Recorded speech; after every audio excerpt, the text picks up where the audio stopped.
Hey everybody, Clock, your independent Stampin Up demonstrator. We're in Middletown, Virginia. Coming to you today for a fairly quick video on different coloring methods. I'm featuring the new Radiant Sunflowers stamp set, excuse me, that will be out at the beginning of September. So let me switch my cameras so you can see what we're going to be working with today. So I've got here, I've stamped two of the images so far. This is a pretty line art image from the Radiant Sunflowers. I'm going to stamp one more because we're going to try three different coloring methods. And then we're going to look at how all of those methods show up on the cards. So bear with me for 1 second. I'm back. Had to get the dogs to calm down for a minute. So the first one we're going to look at our shimmer brushes. And we have here our Golden Glow shimmer brush. I love this one. It's very easy to work with. And we're just going to color some of these flowers with our Golden Glow shimmer brush. Okay, so I'm just going to use this here. We're going to color all of these, the sunflowers. We're going to use the Peaceful Pine for the leaves. I'm going to show you a little trick to color the center of the sunflower. Let me show you. That's our sunflower. We'll color all those. I'm going to come in. I would color the leaves and the stems with the Peaceful Pine because we have green. Now, normally I would use Cajun Craze for this other non-sunflower. We don't have a Cajun Craze shimmer brush yet. Not to say we might not get it in the future. So I'm just going to use crisp cantaloupe for that. It will work for our little project. So I'm going to bring in our crisp cantaloupe. I would color this one. Okay, and our crisp cantaloupe. And I would just bring this all in and color all of this. And we would color the whole image with our shimmer brushes. Now, I wanted my inside of my sunflowers to actually have more color. I didn't like the fact that they were sort of white and pecan pie. I've seen these all in pecan pie. So I'm going to open up my pecan pie ink pad. You'll see I have some ink up here in the lid. I'm going to take my Wink of Stella. Now, always make sure that you squeeze it sort of not over your project because you don't want to get a big block like that, which I did right there on your project. And I'm going to pick up a little bit of the pecan pie on my Wink of Stella brush. And I'm going to color in the center of my sunflowers. So see, I do have a big block there. I didn't want to get that. Thanks. I'm going to come back. See, that one has a big block too. Oh my goodness, I can't get this to not be all yucky. But I would color all of those in, and when you're done, we would die cut this with the matching die, and that is what it would look like. You can see it's got that little bit of shimmer, a lot of shimmer on the centers, and we've got that pretty little shimmer brush coloring on our line art flowers. Okay, another way that we could color these, and close up this for right now, is with our watercolor pencils and a blending brush. So again, I've sort of got very similar colors. I have crushed curry, old olive, pecan pie, and Cajun craze. So again, I would come in and I would color all of my images, and I'm going fairly quickly because I'm not really worried about white space. That's because when I take our blending brush, our blender pen, and go over it, those white spaces will fill in. Now, if I want to go darker in the center, I can go darker.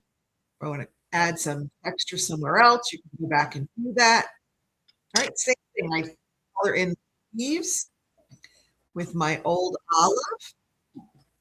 Again, you can color pretty quickly because we're not worried about coloring all of it perfectly. All of those pencil lines and that white space will be filled in. Go ahead and put our blender pen over it. So pecan pie. So I'd come in here. And each of these will give you a different vibrancy.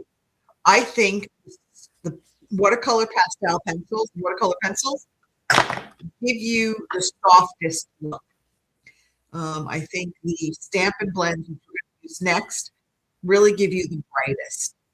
And that's just because of different inks in them. That's an alcohol ink. This is just a very soft lead pencil. All right, but now we've got coloring. Let's take the blender pen. Now I always make sure that my tip is clean, and I do that by rubbing it on my scrap paper. And then I'm going to do one color at a time. So I'm going to start with our pecan pie, and I'm going to color all of this in. All right, and now you'll see that color is filling in. Let's take our page and freeze, and always wipe off the tip of your blender pen in between colors. So as you can see, as I rub my blender pen over my pencil, it smooths it out. It makes those lines go away and fills in all the white space. Okay. Now, you don't want to put too much because you don't want to actually rip the paper. So I just kind of go, once I think I've got enough, I just kind of move on to the next one. Okay. And again, we're filling in white space. We are getting rid of all those squiggly pencil lines that I colored all crazy. I went kind of like in a circular motion. Okay. And that is how simple it is to use the watercolor pencils with a blender pen. This is one of my favorite ways to color because you don't have to be perfect.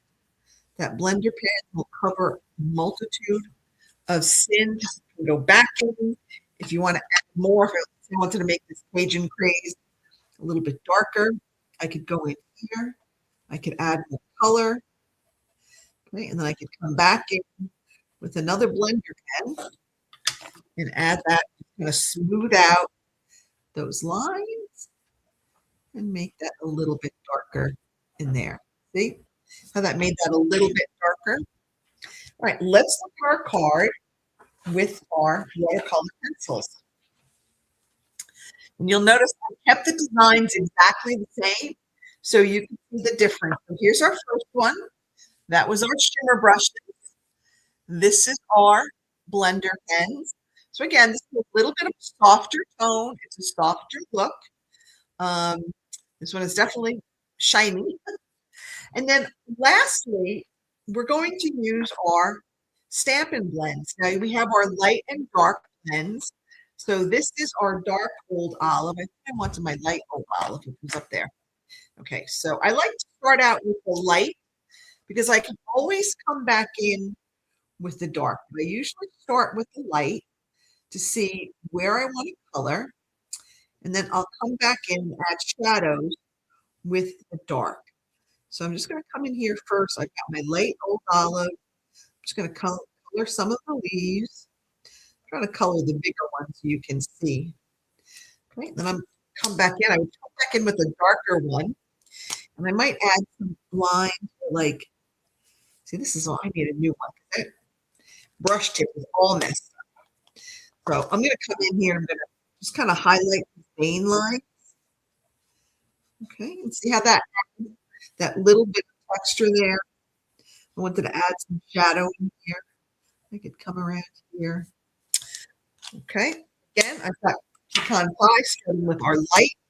I would color in the center of my flowers. And then we would just keep coloring those in. If I wanted to add a little bit of darker color towards the center or the edge, or I could come in here with the darker one, maybe add some darker color there. Okay, keep that lighter one in the center. Okay, so again, start with the light. We can always go dark. Same thing with our Cajun Craze. Let's go ahead. Let's start with our lighter one. Okay, we'll color in our flower. This one you have to be a little bit more careful because we're not going to come in with any kind of pen to blend those. So you just want to take a little bit of time and make sure, unless you intentionally want to leave white space in the center of your flower, and that's your call. But I just kind of like to go along the outside edge first and then kind of fill it in. So that's kind of how I do it. Kind of just kind of fill it in as I go. And then if I wanted to darken up the center of that flower or add some accent line, that's when I would come in with the dark Cajun Craze. Okay, and maybe just highlight again some of these lines. Sometimes it's easy because the lines are sort of already there for you, so you can just sort of highlight them. You want to highlight from the center of the flower. Okay, and let's come in now. We don't have a crushed curry Stampin' Blend, so I did use Darling Duckling. So I started with a light Darling Duckling, and again, I kind of go along the outside edge. I don't know what's going on. The dogs today, they're all crazy. We have luxury vinyl playing, so you definitely hear their nails scrabbling against the floor. So there must be a delivery. Let me pause for just a minute. Okay, I think the stranger danger has passed. Sometimes you would think it was a horde of zombies that were attacking the house the way they carry on. It's very annoying at times. I know they mean well if you're watchdog, but sometimes it's a little much. All right, so now we've got that. Let's take a look at our card with our Stampin' Blends. So there is our card with our Stampin' Blends. So again, same design, the exact same design. We just changed how we colored our focal image. So here we have our Shimmer Brushes and Wink of Stella with a little bit of ink on it. Here we have our Watercolor Pencils and our Blender pens. And here we have our Stampin' Blends. So really, it just depends upon what look you want to go for to decide what type of coloring tool you want to use. But I think no matter which tool you pick, you will end up with a beautiful focal image that you'll be proud of. That's it for me, everybody. Thanks for tuning in tonight. I'll be back. Well, actually, I'll be on vacation next week, but I'll do a pre-recorded video, something very quick. I think I'll be working on the, what is it called? Box of Joy stamp set and dies. And we'll learn how to make these cute little boxes. I was just playing with it today. So this is just my first sample because I wanted to make sure I knew how to put it together. But I'm going to record something for you for next week so you can see how to use this pretty little bundle, Box of Joy. All right, everybody, I'll see you all next week. Have a great night. Bye.